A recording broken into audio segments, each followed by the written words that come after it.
Bollywood silver screen presenting black jack 21। इस कहानी की शुरुआत में हमें साइकिल पर एक लड़के को दिखाया जाता है जिसका नाम बेन कैम्पबेल है। वो MIT यूनिवर्सिटी का स्टूडेंट है और मैथमेटिक्स में जीनियस है, लेकिन अब उसका हार्वर्ड मेडिकल स्कूल में एडमिशन हो चुका है।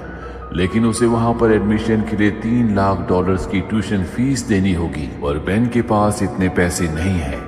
हालांकि उसने स्कॉलरशिप के लिए अप्लाई किया है जो वो डिजर्व भी करता है, लेकिन कंपटीशन इतना ज्यादा होता है कि उसे स्कॉलरशिप नहीं मिल रही होती। और अब बेन MIT आता है जहां पर उसके प्रोफेसर ने ब्लैक बोर्ड पर एक प्रॉब्लम को लिखा होता है जिसका नाम मोंटी हॉल प्रॉब्लम है, जो एक तरह का दिमाग का टेस्ट होता है। कोई भी स्टूडेंट इसे सॉल्व नहीं कर पाता, लेकिन बेन चंद ही सेकंड्स में इस प्रॉब्लम को सॉल्व कर देता है। प्रोफेसर ये देखकर हैरान हो जाता है। जब सब स्टूडेंट्स चले जाते हैं तो बेन के स्कोर को चेक करता है। उसके 97% होते हैं, जो कि बहुत अच्छा स्कोर है। अब शाम को बेन जब लाइब्रेरी में होता है तभी वहां पर एक लड़का आता है जिसका नाम फिशर है, जो MIT कॉलेज का ही है और ये भी मैथमेटिक्स में जीनियस है। वो बेन से कहता है कि मेरे साथ चलो। बेन को कुछ समझ नहीं आता, लेकिन फिर भी वो फिशर के साथ चला जाता है। वो एक कमरे में उसे ले जाता है जहां पर प्रोफेसर के साथ जिल, चोई और कियाना होते हैं। ये सब के सब मैथमेटिक्स के जीनियस हैं। यहाँ पर प्रोफेसर उसे बताता है कि ये हमारी टीम है, हम सब ब्लैक जैक गेम खेलते हैं। ब्लैक जैक कार्ड्स की एक ऐसी गेम है जो दुनिया में सबसे ज्यादा खेली जाती है।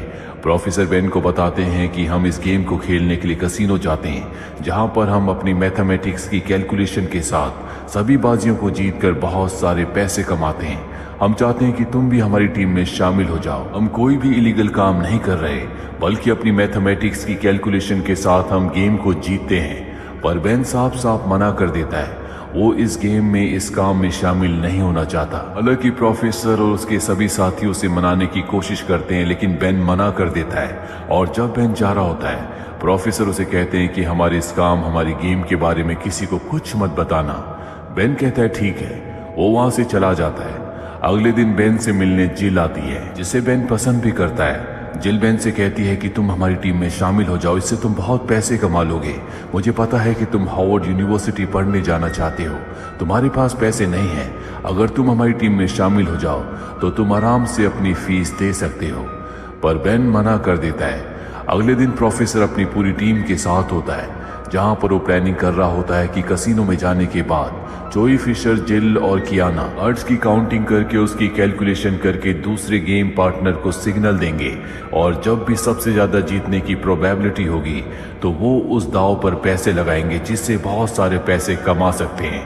यहाँ पर प्रोफेसर इन सब से एक सवाल भी पूछता है जिसका कोई जवाब नहीं दे पाता, पर तभी वहां पर बेन आ जाता है। बेन उस सवाल का जवाब दे देता है, जिससे प्रोफेसर हैरान हो जाता है। उसे पता होता है कि बेन जीनियस है और अब बेन कहता है कि मैं तुम्हारे साथ काम करने के लिए, तुम्हारी टीम में शामिल होने के लिए तैयार हूँ। ये सुनकर प्रोफेसर और सभी स्टूडेंट्स खुश हो जाते हैं और अब ये बेन को ब्लैक जैक गेम सिखाते हैं, जहाँ पर ये बताते हैं कि किस तरह से बाकी लोग कार्ड्स की कैलकुलेशन करेंगे और एक दूसरे को सिग्नल देंगे। तुम्हें उन सिग्नल्स को पहचानना होगा। बेन पूरी गेम समझ जाता है और अब टेस्ट का वक्त आता है। ये बेन को एक खुफिया जगह ले जाते हैं जहां पर सब के सब ब्लैक जैक खेल रहे होते हैं। यहाँ पर बेन भी खेलना शुरू करता है और वो अपनी कैलकुलेशन से, टेक्निक से बहुत सारे पैसे जीत जाता है। तभी पीछे से कोई उसके मुंह के ऊपर कपड़ा डालकर उसे कमरे में ले जाता है। बेन बहुत ज्यादा डर जाता है, लेकिन वो अपने किसी साथी के बारे में या अपने बारे में किसी को कुछ नहीं बताता। और जब उसके मुंह के ऊपर से कपड़ा हटाया जाता है तो ये उसी के साथी होते हैं। बेन को कुछ समझ नहीं आता। प्रोफेसर और उसके साथी बताते हैं कि ये तुम्हारे टेस्ट का एक पार्ट था, अब तुम तैयार हो। हम कल ही लास वेगस जाएंगे जहां पर बड़े बड़े कसिनोज हैं। अगले दिन लास वेगस पहुंच जाते हैं, जहां पर प्रोफेसर इन सबको इनका नया नाम देता है और कहता है कि हमें अपनी पहचान छुपाकर कसिनो में जाना होगा, क्योंकि मैं नहीं चाहता कि हमें कोई पहचाने। अब ये सब के सब कसिनो में जाते हैं, लेकिन एक दूसरे से अलग रहते हैं। ये किसी को ये नहीं दिखाना चाहते कि ये सब के सब एक साथ है। एंड ब्लैक जैक टेबल पर बैठता है और गेम को ध्यान से देखने के बाद वो $10,000 लगाता है। उस गेम को जीत जाता है। दरअसल उसकी कैलकुलेशन बहुत सटीक थी। इसके बाद बेन कई बाजी खेलता है और वो बहुत सारे पैसे जीत जाता है। हालांकि उसके सभी साथी होटल वापस आ जाते हैं, लेकिन बेन पूरी रात खेलता रहता है, जिससे वो अच्छे खासे पैसे कमा लेता है। अगले दिन उसके कमरे में जिल आती है जो उसे उसके हिस्से के पैसे देती है, जो पाकर बेन बहुत खुश होता है। लेकिन वो जिल से कहता है कि एक बार मेरी हॉवर्ड की फीस पूरी हो जाए, उसके बाद मैं इस गेम को हमेशा के लिए छोड़ दूंगा। जिल कहती है कि सब ऐसा ही कहते हैं, लेकिन एक बार जो इस गेम को खेलना शुरू कर देता है वो कभी इससे बाहर नहीं निकल पाता। इसके बाद ये सब के सब वापस आ जाते हैं। बेन अपने हॉस्टल के रूम में आने के बाद अपने सभी पैसों को ऊपर डक्ट में छुपा देता है। तभी वहां पर उसके दो दोस्त आते हैं जो उसी की क्लास में पढ़ते हैं। वो पूछते हैं कि पिछले 2 दिनों से तुम कहाँ पर थे। बेन उनसे झूठ बोल देता है कि वो अपने रिलेटिव्स के यहाँ गया था। अब बेन के पास पैसे हैं, इसीलिए सबके सब रात को क्लब जाते हैं जहाँ पर जिल भी होती है। बेन जिल को बहुत पसंद करता है, इसीलिए वो उसके पास जाता है। दोनों आपस में बहुत बात करते हैं और पार्टी खत्म होने के बाद जब ये दोनों वापस जा रहे होते हैं तो बेन जिल के करीब जाने की कोशिश करता है, लेकिन जिल पीछे हट जाती है। वो कहती है कि हम दोनों साथ में काम करते हैं, इसीलिए मैं नहीं चाहती कि हम किसी भी रिलेशनशिप में आए और हमारे काम में प्रॉब्लम हो। बेन उसकी बात समझ जाता है और अब ये कई कसिनोज में जाते हैं जहां पर ये बहुत सारे पैसे कमाते हैं। बेन की पूरी लाइफस्टाइल अब बदल चुकी है, उसके पास पैसे हैं। बार बार कसिनो जाकर जीतने की वजह से कसिनो का जो हेड होता है उसे बेन पर शक हो जाता है। वो कहता है कि इस पर हमें नजर रखनी होगी। वहीं बेन और जिल जो अब बहुत वक्त से एक दूसरे के साथ है, धीरे धीरे अब एक दूसरे को पसंद करने लगे हैं। जिल भी अब बेन को पसंद करती है, लेकिन इनकी टीम में जो फिशर होता है वो बेन से अब जेलस है, क्योंकि सब के सब बेन को बहुत प्रेज करते हैं। और एक दिन बेन जब कसिनो में खेल रहा होता है तभी फिशर उसके पास आकर बैठ जाता है, जो उनके रूल्स के खिलाफ है। वो ड्रंक होता है, इसीलिए जानबूझकर वो बेन से इस तरह से बात करता है जैसे वो पहले से उसे जानता है। साथ ही वो एक दूसरे आदमी के ऊपर शराब गिरा देता है, जिससे इनकी हाथापाई शुरू हो जाती है। बेन और इनकी टीम में जितने भी लोग होते हैं पुलिस के आने से पहले वहां से निकल जाते हैं। प्रोफेसर को इस बात से बहुत गुस्सा आता है, इसीलिए वो फिशर को अपनी टीम से निकाल देते हैं। अब बेन की पूरी जिंदगी बदल चुकी है। वो अपने हॉवर्ड जाने के गोल को भूल चुका है, बस वो पैसे कमाता और एंजॉय करता है। साथ ही वो अपने दोस्तों के साथ बहुत कम टाइम स्पेंड करता है। अपने दोस्तों के साथ मिलकर उसे एक साइंस के प्रोजेक्ट को बनाना था, जिसमें वो अपने दोस्तों की मदद नहीं करता, इसीलिए उसके दोस्त उसे उस प्रोजेक्ट से निकाल देते हैं। अब अगली बार जब ये लास वेगस ब्लैक जैक खेलने के लिए जाते हैं तो वो इमोशनली बहुत ज्यादा डिस्ट्रैक्टेड होता है, और जब वो बेट लगाता है जो कि $2 लाख की होती है, तो सिग्नल के वक्त वो टेबल से दूर चला जाता है, जिससे वो $2 लाख हार जाता है। इस बात से प्रोफेसर को बहुत गुस्सा आता है, क्योंकि उसकी वजह से $2 लाख का नुकसान हो गया। प्रोफेसर बेन से कहता है कि तुम्हें $2 लाख मुझे देने होंगे, साथ ही मैं तुम्हें टीम से निकालता हूँ। ये कहकर वहां से चला जाता है। प्रोफेसर के जाने के बाद बेन अपने साथियों से कहता है कि हमें अपनी खुद की टीम बनानी चाहिए। हम जितने पैसे कमाते हैं उसका आधा हिस्सा प्रोफेसर ले जाता है, जिसका कोई सेंस नहीं बनता। बेन के तीनों साथी उसकी बात मान जाते हैं और अब एक कसिनो में जाते हैं, जहां पर एक खेलना शुरू करते हैं।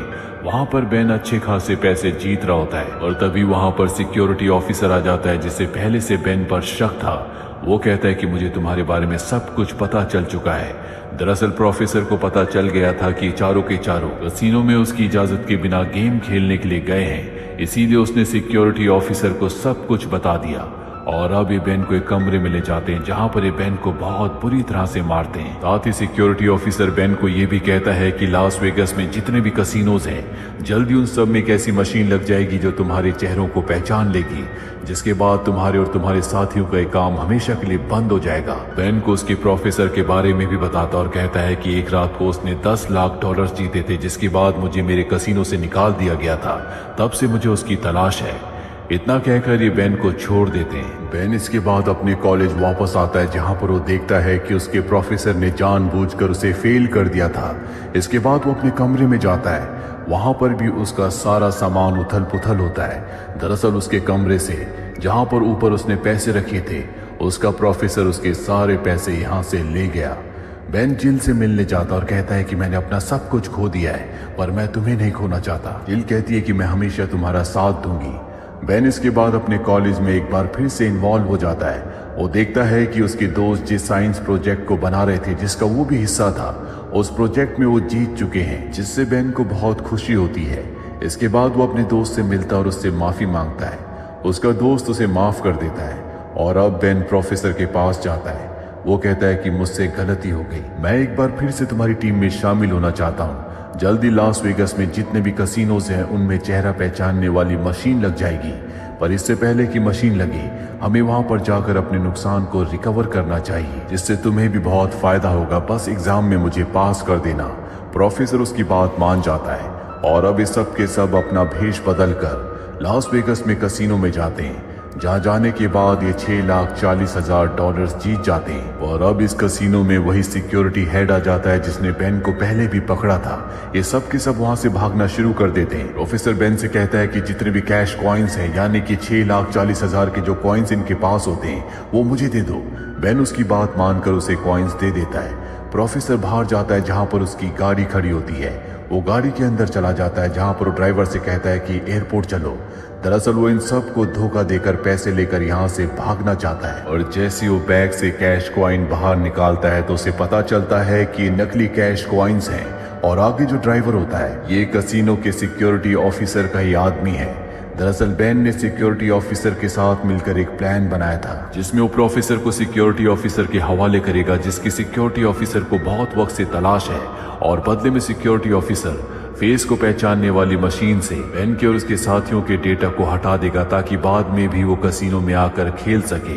और अब सिक्योरिटी ऑफिसर बेन से मिलता है और प्रोफेसर को उसके हवाले करने के लिए बेन को शुक्रिया कहता है। बेन और जिल अब यहाँ से जा रहे होते हैं। सिक्योरिटी ऑफिसर कहता है कि तुम्हारे पास जितने भी कैश कॉइन है, यानी कि $6,40,000 के जो कैश कॉइन तुम्हारे पास हैं वो सब के सब मुझे दे दो। बेन कहता है कि हमारी ऐसी कोई डील नहीं हुई थी और तभी वो अपनी गन उसे दिखाता है, जिसके बाद वो उसे कैश कॉइन्स दे देता है, क्योंकि सिक्योरिटी ऑफिसर को पता है कि बेन आज नहीं तो कल दोबारा पैसे कमा लेगा, क्योंकि अब वो किसी भी कसिनो में कभी भी अपने ग्रुप के साथ जा सकता है। किसी के पास इनका कोई डेटा नहीं है। अब बेन अपनी टीम के साथ मिलकर एक कसिनो में जाता है जहां पर उसके वो दो दोस्त भी होते हैं जो उसके साथ साइंस प्रोजेक्ट पर काम कर रहे थे। दरअसल ये दोनों भी मैथमेटिक्स में बहुत शार्प हैं, इसीलिए बेन ने इन दोनों को अपनी टीम में शामिल कर लिया और अब ये अपनी कैलकुलेशन से यहाँ पर बहुत सारे पैसे कमाते हैं। वही सिक्योरिटी ऑफिसर को उसके काम से अब निकाल दिया जाता है, लेकिन उसे इस बात से कोई फर्क नहीं पड़ता क्योंकि उसके पास अब अच्छे खासे पैसे हैं। कहानी के अंत में हमें बेन को हार्वर्ड यूनिवर्सिटी में दिखाया जाता है जहाँ पर वो एक प्रोफेसर के सामने है। प्रोफेसर उसे कहता है कि मुझे अपने जीवन का कोई ऐसा एक्सपीरियंस बताओ जो सबसे अलग हो। जहां पर बेन उसे अपने कसिनो का ब्लैक जैक गेम का सारा एक्सपीरियंस बता देता है। ये सुनकर प्रोफेसर का मुंह खुला का खुला रह जाता है, जिसका मतलब ये है कि अब हॉवर्ड में उसे एडमिशन आराम से मिल जाएगा। इसी के साथ ये फिल्म, ये कहानी यहीं पर खत्म हो जाती है। उम्मीद करते हैं कि ये कहानी आपको पसंद आई होगी।